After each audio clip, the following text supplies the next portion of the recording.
안녕하세요. 영국 점성학 강성원입니다.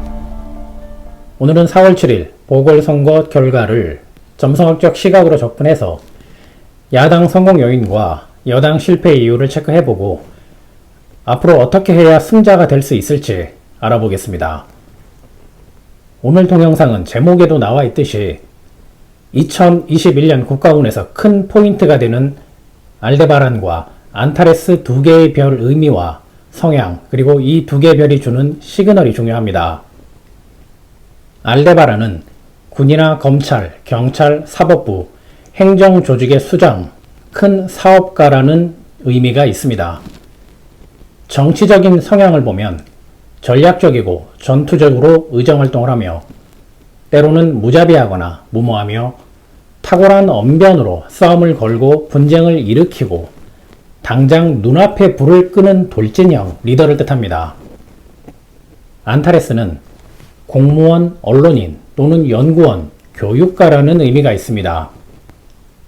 정치적 성향은 주변 눈치를 많이 보고 실리만 추구하며 당장의 해결책보다 거시적 전략에만 집중하며 승리를 위해 말 바꾸는 것이 수치라고 생각하는 계산적 리더를 뜻합니다.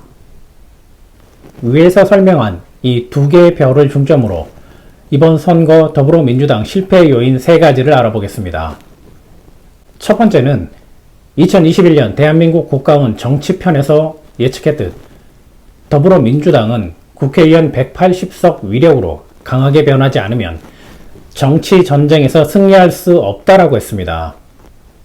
두 번째는 더불어민주당 이낙연 전 대표는 이미지 소모가 빨라서 당대표가 되면 안 되는 분이라고 예측했습니다.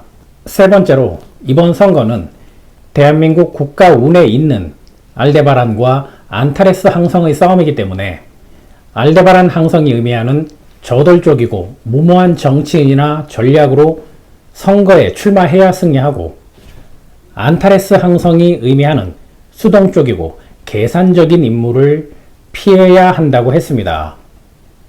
그러나 이낙연 선대위원장도 안타레스고 박영선 출마 후보도 알데바란과는 거리가 있었습니다. 이번에는 국민의힘 선거 성공 요인 3가지입니다. 첫 번째는 2021년 대한민국 국가운 정치편에서 국민의힘은 부동산 소유자의 도움으로 정치 흐름에서 우위를 차지할 수 있다라고 예측했는데 국민의힘은 이번 선거에서 부동산 정책 이슈와 국민의 욕망을 잘 활용했습니다.